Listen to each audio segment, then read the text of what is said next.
తమిళనాడులో పూర్తి మెజారిటీ ఎవరికీ రాలేదు. కాకపోతే ప్రభుత్వ ఏర్పాటుకు దగ్గరగా విజయ్ మాత్రమే ఉన్నాడు. ఆయనకి మరొక 10 స్థానాలు వస్తే ఈ గందరగోళానికి తెరపడేది. కానీ ఆ 10-11 స్థానాలు దూరం అయ్యాయి. వాస్తవంగా చెప్పాలంటే ఆయన 2 దగ్గరలు గెలిచాడు కాబట్టి 107 స్థానాలే. సో ఆ లెక్కను చూస్తే 11 స్థానాలు కావాలి. ఆ 11 స్థానాలు వచ్చేస్తే అసలు ఈ గొడవ ఉండేది కాదు. ఇప్పుడు రాష్ట్రపతి పాలన అక్కడ ప్రవేశపెట్టి తర్వాత ఎన్నికలు జరపాలి అన్న విధంగా ఇప్పుడు శ్రీధర వెంబు, జోహో వ్యవస్థాపకులైనటువంటి ఈ శ్రీధర వెంబు మాట్లాడుతున్నాడు. మళ్ళీ ఎన్నికలు జరపండి, అయితే ఓటుకి నోటికేషన్, అయితే ఓటుకి నోటు అనేది అరికట్టగలగాలి.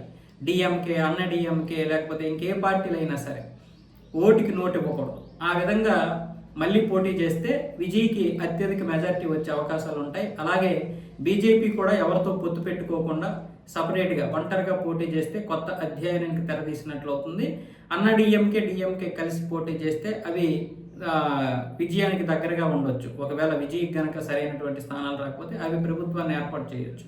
బీజేపీ ఒంటరిగా పోటీ చేయడం వల్ల ఒక్క సీటు రాకపోయినా పర్వాలేదు, అది ఒక కొత్త అధ్యాయం అవుతుంది అన్న విధంగా శ్రీధర వెంబు చెబుతున్నారు.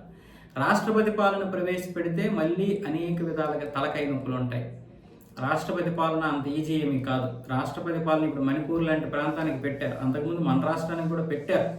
అవి ఎప్పుడో చరిత్రలో అంత దినిగా పెట్టాల్సి వస్తే అది అస్తవ్యస్తం అయిపోతుంది. రాష్ట్రపతి పాలన ప్రవేశపెడితే మంచిదే, కానీ ఇప్పుడున్నటువంటి పరిస్థితుల్లో విజయ్ కొంత సమయం అయితే ఇవ్వాలి. కాకపోతే ఈలోగా డిఎంకే, అన్న డిఎంకే కలుస్తాయేమో అని విజయే భయపడిపోతున్నాడు. అందుకోసమని ముందే నేను ప్రభుత్వాన్ని ఏర్పాటు చేస్తాను, నాకు అనుమతులు ఇవ్వండి, ఒక వారమో 10 రోజుల్లో లేదా 2 వారాల లోపు నేను నా మెజార్టీ నిరూపించుకుంటానని చెప్తున్నాడు. రాజ్యాంగం దానికి ఒప్పుకోవడం లేదు కాబట్టి వాళ్ళు ప్రమాణ స్వీకారానికి ఇప్పుడంటే 118 మంది ఎమ్మెల్యేలు ఇవ్వు అని ఇప్పుడు రాజేంద్ర అఖిలేకర్ అంటున్నారు, ఆయన రాష్ట్ర గవర్నర్. అందుకే ఇప్పుడు సుప్రీంకోర్టుకి వెళ్తానని విజయ్ అంటున్నాడు. మళ్ళీ ఇప్పుడు రాష్ట్రపతి పాలన ఎన్నికలు నిర్వహించడం అనేది అంత ఆశామాశయం కాదు. అది కొన్ని కోట్ల రూపాయలు, కొన్ని వేల లక్షల ప్రభుత్వ ఉద్యోగుల సమయం వృధా ఎంత అవుద్ది. వెంటనే ఎన్నికలు నిర్వహించడం కుదరదు, కనీసం 6 నెలలైనా సమయం కావాలి.